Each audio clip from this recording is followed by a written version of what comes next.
H.P. Lovecraft, The Silver Key, narrated by Howard King.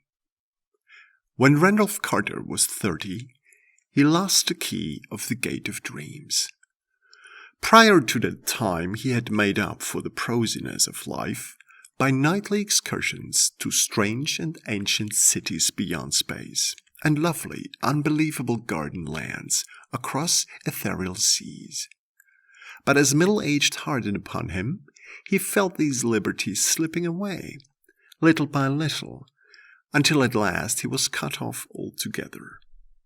No more could his galleys sail up the river Ochranos, past the gilded spires of Thrain, or his elephant caravans tramp through perfumed jungles in Cled, where forgotten palaces with veined ivory columns sleep lovely and unbroken under the moon.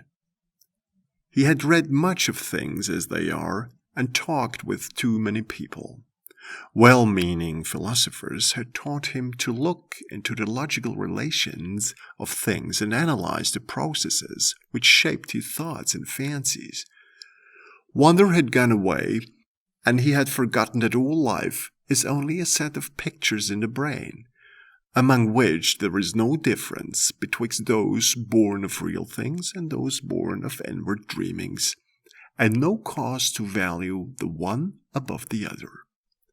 Custom had dinned into his ears a superstitious reverence for that which tangibly and physically exists, and had made him secretly ashamed to dwell in visions. Wise men told him his simple fancies were inane and childish, and he believed it because he could see that they might easily be so. What he failed to recall was that the deeds of reality are just as inane and childish, and even more absurd because their actors persist in fancying them full of meaning and purpose, as the blind cosmos grinds aimlessly on from nothing to something, and from something back to nothing again, neither heeding nor knowing the wishes of existence of the minds that flicker for a second now and then in the darkness. They had chained him down to things that are, and had then explained the workings of those things till mystery had gone out of the world.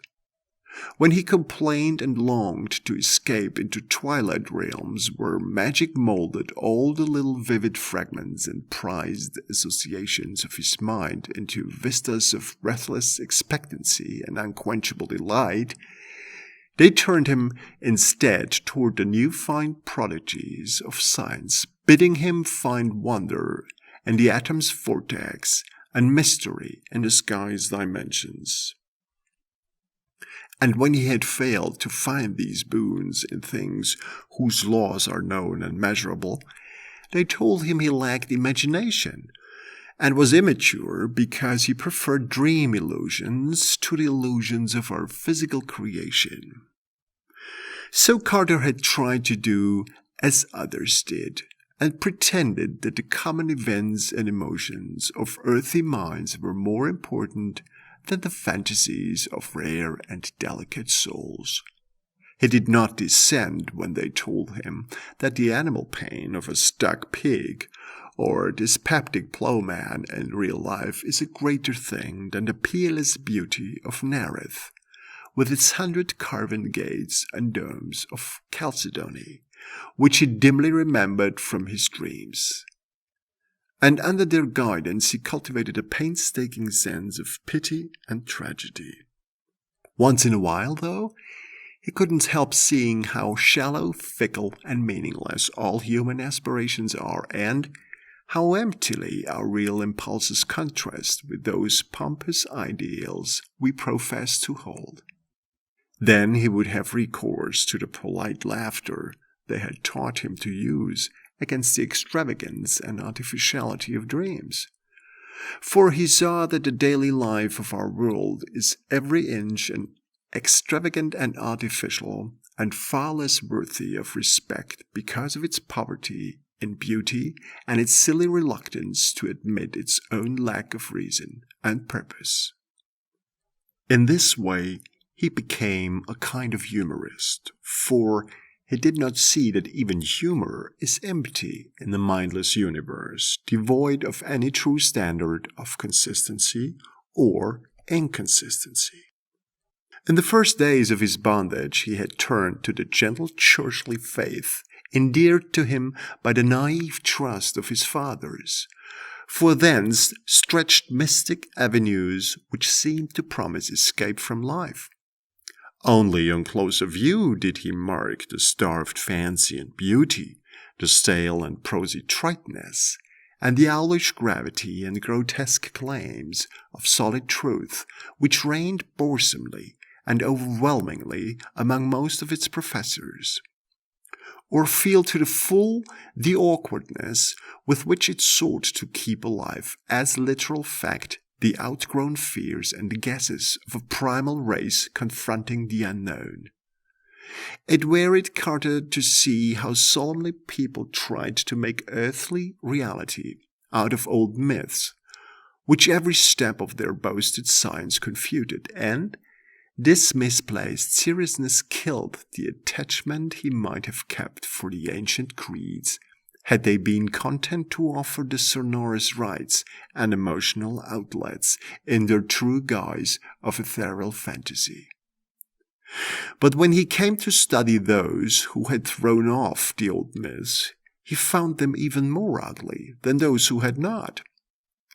They did not know that beauty lies in harmony, and that loveliness of life has no standard amidst an aimless cosmos, save only its harmony with the dreams and the feelings which have gone before and blindly molded our little spheres out of the rest of chaos.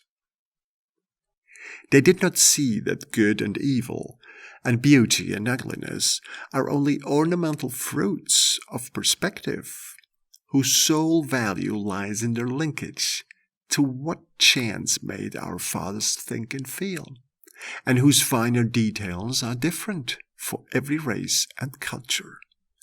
Instead, they either denied these things altogether, or transferred them to the crude, vague instincts which they shared with the beasts and peasants, so that their lives were dragged malodorously out in pain, ugliness, and disproportion, yet filled with a ludicrous pride at having escaped from something no more unsound than that which will still help them. They had traded the false gods of fear and blind piety for those of license and anarchy. Carter did not taste deeply of these modern freedoms, for their cheapness and squalor sickened the spirit-loving beauty alone, while his reason rebelled at the flimsy logic with their champions tried to gild brute impulse with a sacredness stripped from the idols they had discarded. He saw that most of them, in common with the caste of priestcraft, could not escape from the delusion that life has a meaning apart from that which men dream into it, and could not lay aside the crude notion of ethics and obligations beyond those of beauty, even when all nature shrieked of its unconsciousness and impersonal unmorality in the light of their scientific discoveries. Warped and begotten with preconceived illusions of justice, freedom, and consistency, they cast off the old lore and the old ways with the old beliefs, nor ever stopped to think that lore and those ways were the sole makers of their present thoughts and judgments, and the sole guides and standards in a meaningless universe, without fixed aims or stable points of reference. Having lost these artificial settings, their lives grew void of direction and dramatic interest, till at length they strove to drown their ennui in bustle and pretended usefulness, noise and excitement, barbaric display and animal sensation. When these things palled, disappointed, or grew nauseous through revulsion, they cultivated irony and bitterness, and found fault with the social order. Never could they realize that their brute foundations were as shifting and contradictory as the gods of their elders, and that the satisfaction of one moment is the bane of the next. Calm, lasting beauty comes only in dream, and this solace the world had thrown away when its worship of the real, it threw away the secrets of childhood and innocence. Amidst this chaos of hollowness and unrest, Carter tried to live as befitted a man of keen thought and good heritage.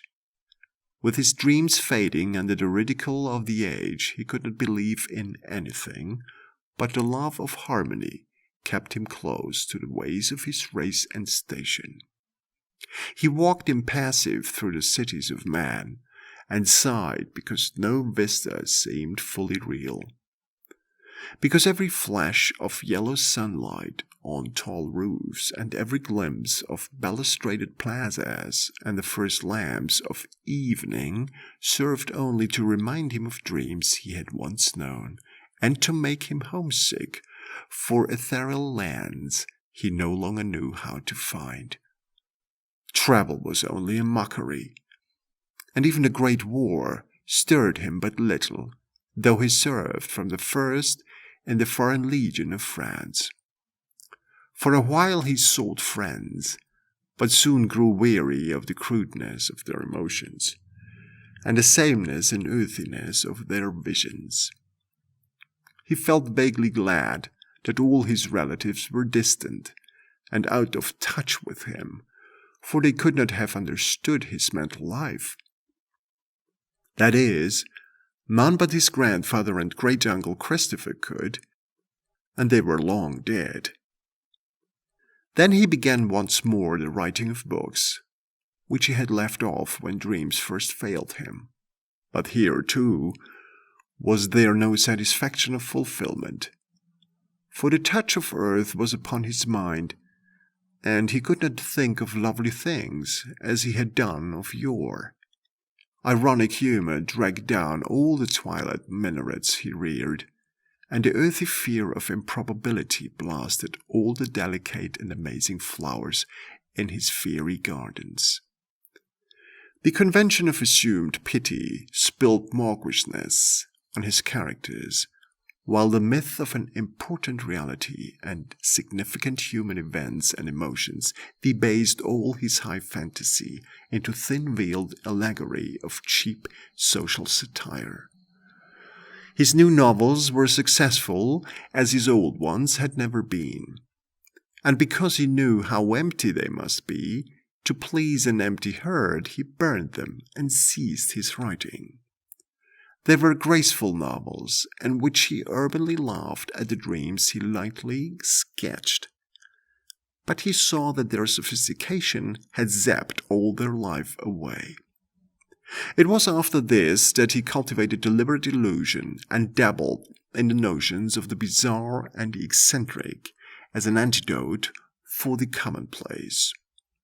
Most of these, however, soon shewed their poverty and bareness, and he saw that the popular doctrines of occultism are as dry and inflexible as those of science, yet without even the slender palliative of truth to redeem them. Gross stupidity, falsehood, and muddled thinking are not dream, and form no escape from life to a mind trained above their level. So Carter bought stranger books and sought out deeper and more terrible men of fantastic erudition, delving into arcana of consciousness that few have trod, and learning things about the secret pits of life, legend, and immemorial antiquity which disturbed him ever afterward. He decided to live in a rarer plane, and furnished his Boston home to suit his changing moods.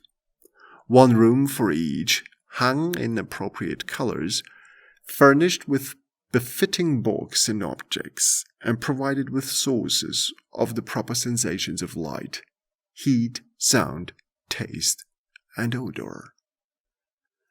Once he heard of a man in the South who was shunned and feared for the blasphemous things he had read in prehistoric books and clay tablets smuggled from India and Arabia. Him he visited, living with him and sharing his studies for 7 years, till horror overtook them one midnight in an unknown and archaic graveyard, and only one emerged where 2 had entered. Then he went back to Arkham, the terrible witch-haunted old town of his forefathers in New England, and had experiences in the dark amidst the hoary willows and tottering gambrel roofs, which made him seal forever certain pages in the diary of a wild-minded ancestor.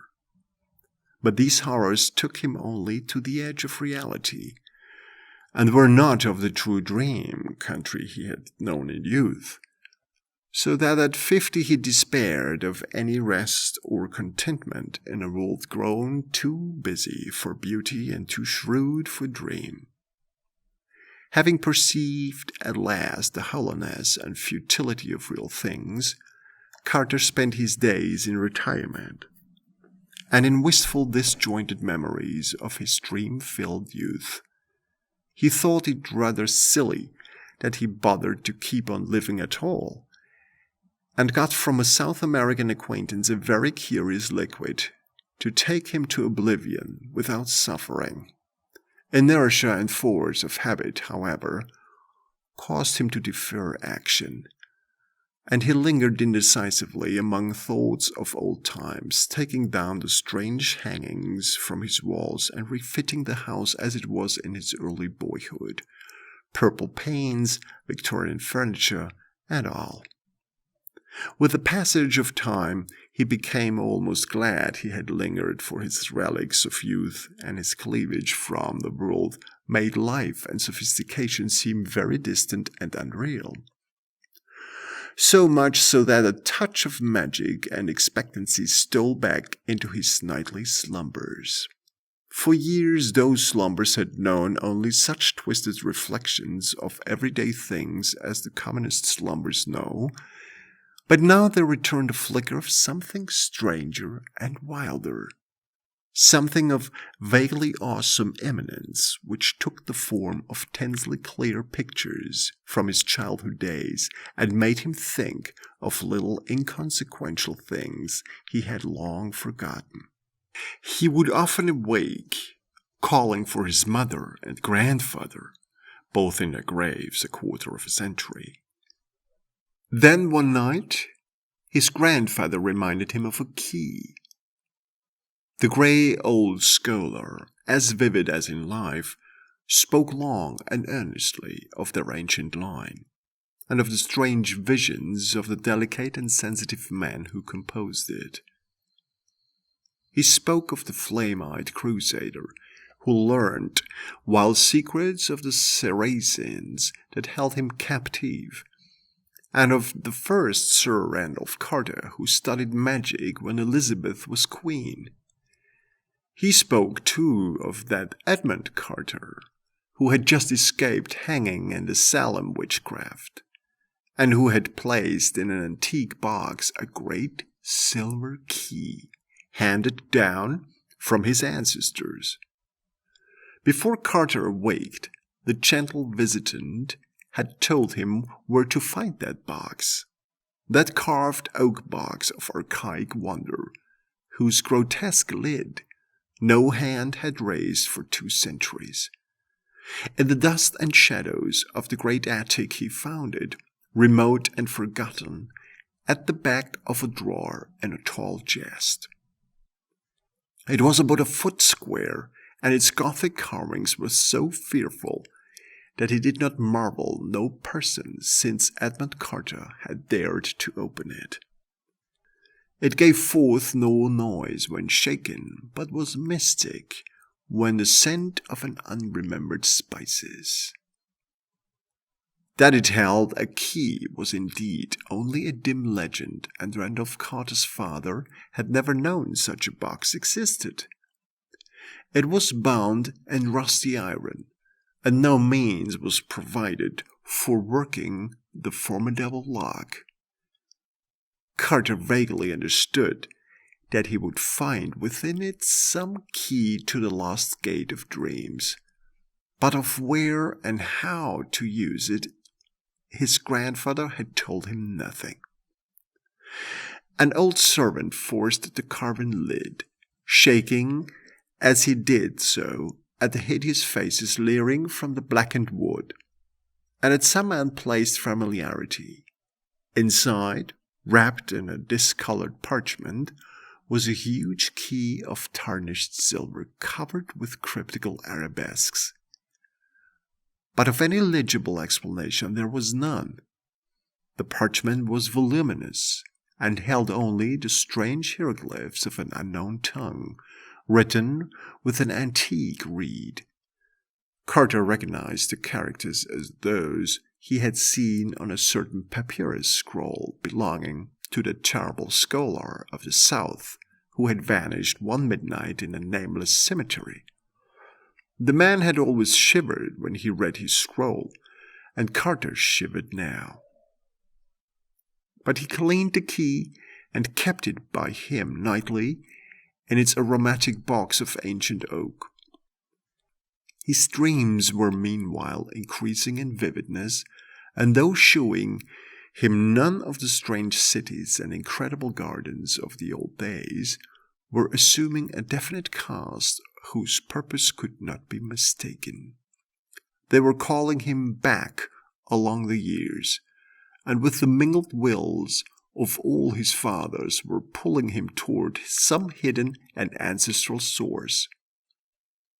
Then he knew he must go into the past and merge himself with old things, and day after day he thought of the hills of the north where haunted Arkham and the rushing Miskatonic and the lonely rustic homestead of his people lay. In the brooding fire of autumn, Carter took the old remembered way past graceful lines, and rolling hill, and stone-walled meadow, distant vale and hanging woodland, curving road and nestling farmstead, and the crystal windings of the Miskatonic, crossed here and there by rustic bridges of wood or stone. At one bend, he saw the group of giant elms, among which an ancestor had oddly vanished a century and a half before, and shuddered as the wind blew meaningly through them. Then there was the crumbling farmhouse of old Goody Fowler, the witch, with its little evil windows and great roof sloping nearly to the ground on the north side. He speeded up his car as he passed it, and did not slacken till he had mounted the hill where his mother and her fathers before her were born, and where the old White House still looked proudly across the road at the breathlessly lovely panorama of rocky slope and verdant valley, with the distant spires of Kingsport on the horizon, and hints of the archaic dream-laden sea in the farthest background. Then came a steeper slope that held the old Carter place he had not seen in over 40 years. Afternoon was far gone when he reached the foot, and at the bend halfway up he paused to scan the outspread countryside, golden and glorified in the slanting floods of magic poured out by a western sun. All the strangeness and expectancy of his recent dreams seemed present in his hushed and unearthly landscape, and he thought of the unknown solitudes of other planets as his eyes traced out the velvet and deserted lawns shining undulant between their tumbled walls, the clumps of fairy forests setting off far lines of purple hills beyond hills, and the spectral wooded valley dipping down in shadow to dank hollows where trickling waters crooned and gurgled among swollen and distorted roots. Something made him feel that motors did not belong in the realm he was seeking, so he left his car at the edge of the forest and, putting the great key in his coat pocket, walked on up the hill. Woods now engulfed him utterly, though he knew the house was on a high knoll, that cleared the trees except to the north. He wondered how it would look, for it had been left vacant and untended through his neglect since the death of his strange great-uncle Christopher 30 years before. In his boyhood he had revelled through long visits there, and had found weird marvels in the woods beyond the orchard. Shadows thickened around him, for the night was near. Once a gap in the trees opened up to the right, so that he saw off across leagues of twilight meadow and spied the old Congregational steeple on Central Hill in Kingsport. Pink with the last flush of day, the panes of the little round windows blazing with reflected fire. Then, when he was in deep shadow again, he recalled with a start that the glimpse must have come from childish memory alone, since the old white church had long been torn down to make room for the Congregational hospital. He had read of it with interest, for the paper had told about some strange burrows or passages found in the rocky hill beneath. Through his puzzlement a voice piped, and he started again at its familiarity after long years. Old Benijah Corey had been his Uncle Christopher's hired man, and was aged even in those far-off times of his boyhood visits. Now he must be well over 100, but that piping voice could come from no one else. He could distinguish no words, yet the tone was haunting and unmistakable. To think that old Benijah should still be alive? Mr. Randy! Mr. Randy! Where be you? They wanted to scare your Aunt Marthy plumb to death? Ain't she told you to keep an eye on the place in the afternoon and get back afore dark? Randy! Randy! He's the beatin'est boy for running off in the woods I ever see. Half the time it's set mowing around the snake den in the upper timber lot. Hey, yeah, Randy! Randolph Carter stopped in the pitch darkness and rubbed his hand across his eyes. Something was queer. He had been somewhere he ought not to be, had strayed very far away to places where he had not belonged, and was now inexcusably late. He had not noticed the time on the Kingsport steeple, though he could easily have made it out with his pocket telescope. But he knew his lateness was something very strange and unprecedented. He was not sure he had his little telescope with him, and put his hand in his blouse pocket to see. No, it was not there, but there was a big silver key he had found in a box somewhere. Uncle Chris had told him something odd once about an old, unopened box with a key in it, but Aunt Martha had stopped the story abruptly, saying it was no kind of thing to tell a child whose head was already too full of queer fancies. He tried to recall just where he had found the key, but something seemed very confused. He guessed it was in the attic at home in Boston, and dimly remembered bribing Parks with half his week's allowance to help him open the box and keep quiet about it. But when he remembered his, the face of Parks came up very strangely, as if the wrinkles of long years had fallen upon the brisk little cockney. Randy! Randy! Hi, Randy. A swaying lantern came around the black band, and old Benijah pounced on the silent and bewildered form of the pilgrim. Darn it, boy, so there you be. Ain't it got a tongue in your head that you can't answer, buddy? I've been calling this half hour, and you must have heard me long ago. Don't you know your Aunt Martha's all a fidget over being off by the dark? Wait till I tell her Uncle Chris when he gets home. Yet ought to know these here woods ain't no fitting place to be traps in this hour. They things abroad what don't do nobody no good. As my grandson know to fur me. Come, Mr. Randy, or Hannah won't keep supper no longer. So Randolph Carter was marched up the road, where wandering stars glimmered through high autumn boughs, and dogs barked as the yellow light of the small paned windows shone out at the farther turn, and the Pleiades twinkled across the open knoll where a great gambrel roof stood black against the dim west.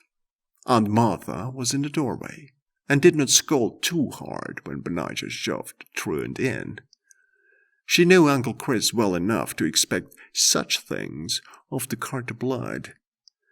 Randolph did not chew his key, but ate his supper in silence and protested only when bedtime came.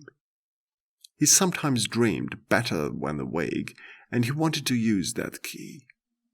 In the morning Randolph was up early, and would have run off to the upper timber lot if Uncle Chris had not caught him and forced him into his chair by the breakfast table. He looked impatiently around the low-pitched room with the rag carpet and exposed beams and corner posts, and smiled only when the orchard boughs scratched at the leaded panes of the rear window. The trees in the hills were close to him and formed the gates of that timeless realm which was his true country. Then, when he was free, he felt in his blouse pocket for the key, and being reassured, skipped off across the orchard to rise beyond, where the wooded hill climbed again to heights above even the treeless knoll. The floor of the forest was mossy and mysterious, and great lichened rocks rose vaguely here and there in the dim light, like druid monoliths, among the swollen and twisted trunks of a sacred grove. Once in his ascent, Randolph crossed a rushing stream, whose falls a little way off sang runic incantations to the lurking fauns and agapans and dryads. Then he came to the strange cave in the forest slope, the dreaded snake den, which country folk shunned, and the way from which Benijah had warned him again and again. It was deep, far deeper than anyone but Randolph suspected, for the boy had found a fissure in the farthermost black corner that led to a loftier grotto beyond, a haunting sepulchral place whose granite walls held a curious illusion of conscious artifice. On this occasion, he crawled in as usual, lighting his way with matches filched from the sitting-room match-safe, and edging through the final crevice with an eagerness hard to explain, even to himself. He could not tell why he approached the farther wall so confidently, or why he instinctively drew forth the great silver key as he did so. But on he went, and when he danced back to the house that night, he offered no excuses for his lateness, nor heeded in the least the reproofs he gained for ignoring the noontide dinner horn altogether. Now it is agreed by all the distant relatives of Randolph Carter that something occurred to heighten his imagination in his 10th year. His cousin Ernest B. Aspinwall, Esquire of Chicago, is fully 10 years his senior, and distinctly recalls a change in the boy after the autumn of 1883.